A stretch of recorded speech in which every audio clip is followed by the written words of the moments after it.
เกมยกที่หนึ่งครับ5 ยกไอ้ถูกคู่ครับคู่นี้น้องเอกกระเด็นได้กระเด็นอยู่ได้ไหมเอกอยู่ได้ไหมอยู่ได้น้องเลยยายน้อง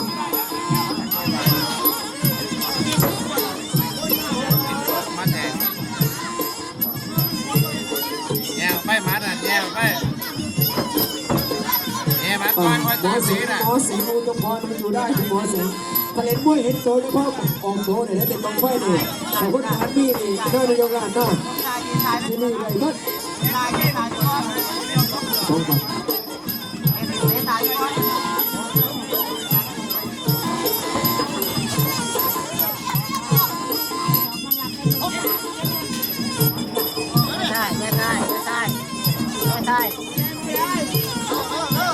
เย็บได้ไว้เย็บไว้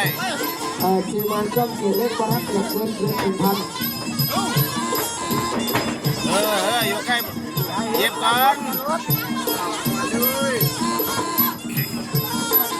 ถ้ายอมปีสนได้ยังน้ำก็ต้นปีสนเป็นนะเอาไว้ปีหน้าเนาะเยอะๆเนาะปีหน้าเวลาเลขานายวินอยู่ไหนบอลเลขานายวินโอเคได้เนาะได้เนาะถ้าบอกที่นี้ไม่ได้วันแล้วเจ้าโอ้เจ้าจำไม่ได้คิดหลักไล่เดินคู่นี้นะคุณหลักต่อไปแค่3 ทีนะของได้คนละอย่างก็เป็นแฟนครับชื่อฉันเองแดงดีกว่าครับปีครับญาติกินได้หายไส้ระยะเอ้ยเอาบางทีบางวันกินยังไม่ได้เลย11,600 บาทครับบอยานใช่สูงด้วยเป็นเกมยก2นะครับคู่รองบ้วยครับ11,600 บาทครับจักรรารงกับห้วยทับทันครับตีแข้งขวาดักไว้ครับฉลามดำตีขวาดักไว้อีกตีเอาท้องในท้องขวาตีไปโอ้โหเพชรเงินได้เข้าวินไปแล้วดูว่าเพชรทองรุ่นพี่ชายของเพชรต่อยได้มาเนี่ยเดินเข้าดิปาเพิ่มก็พรุ่งนี้ก็ไปทำงานเหมือนเดิมเดินเข้าดิใกล้เดินเข้าใกล้กาวัวพยานเดินเข้าใกล้อย่าถอยเดินเข้าใกล้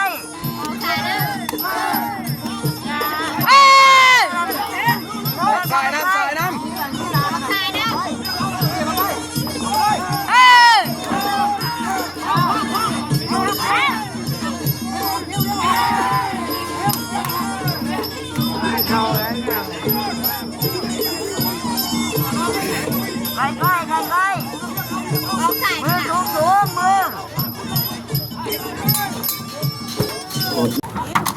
ไม่แน่อาจจะเป็นพึ่งหลวงบ้านเลียมบ้าครับ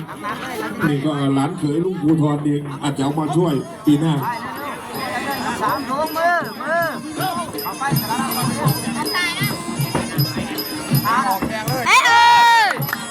เดี๋ยวช่วงเขายกให้นายกคุณดี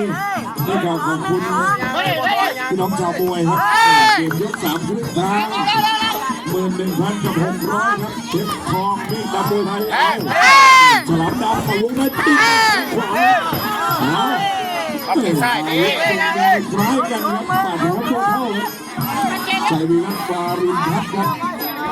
หรือว่าที่พอแข้งขวาไปฉลามดำตีพยับมาตีจะออกไม่ออกครับแข้งซ้ายดักไว้เข้ายังไงยืนแรงเลย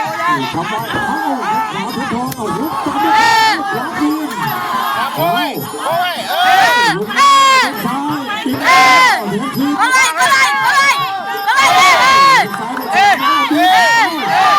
คืนเลยร้อยยอมได้สักที่ไหน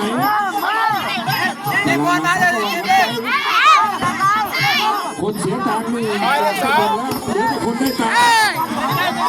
เดี๋ยวเลยครับนี่ครับเดี๋ยว3นั้นต้องเปิดนะติดคู่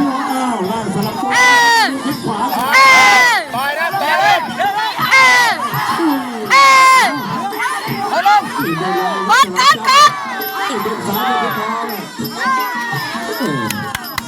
แยกมาสู้กันในกลางเวทีครับชัยวิวัฒน์วารินครับ เย็นมาสิไปแม่ ที่สามว่าจะขาดแล้วเส้นสามก็ขอให้ได้ภาพของเรา ยินเลยมายินเลย ตัวซ้าย เย็นเลยเย็นเลย เดี๋ยวเลยยังเลยเด็กยังเลย ยกสักกันคารารมดำเนินครับเดินแต่ยากไม้มาดันโอ้เดิน1,600 บาท ยังเลยยังเลย เย็นเลย เอ้ยเฮ้ยเฮ้ยเฮ้ย ดึงใส่ นึกใช่ ยกสี่ยกสำคัญครับใครทำได้ช่วยครับฉลามดำ คนลงสิคนลงโอเคไว้โอเคไว้ ทีมงานสมบัติ มาคนเลยมาคนเลยหลักเตะซ้ายหลักเตะซ้าย โอ้ดังลูกสองตอนนี้ชกทองและฉลามดำตัวนี้ เดี๋ยวเลยเดี๋ยวเลยโอ้ย ยังเลยเด็กยังเลย หลักหลักเกี่ยวไว้ การเมืองไก่ย่างไม้มาดัน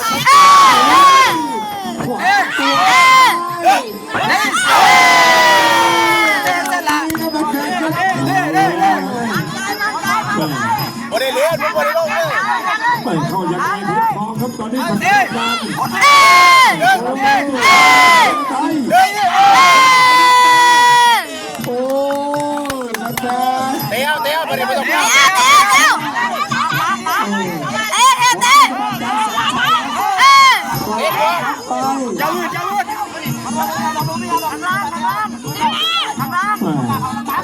เข้ายังไงเข้าช้าโดนแข้งของฉลามดำเหมือนกัน เฮ้ยนี่เดี๋ยวเทพบ่ต้องเข้าบ่ต้องเข้าเออ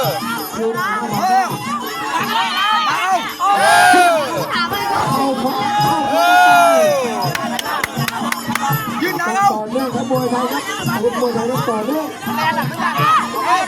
เดือดเอาเลิกครับ แข้งขวา ยืนนี่ ต่อครับเพชรทอง ยืนเอาโอ้ย ขวาครับพุ่งขวาไปสอง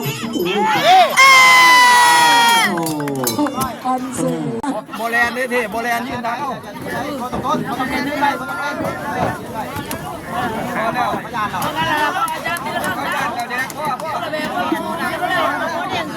พอที่พวกเขาที่เทพ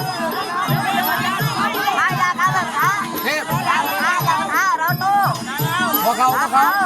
โยกโยก เทพพวกเราเท ย พ กที่5ยกสุดท้ายครับ เท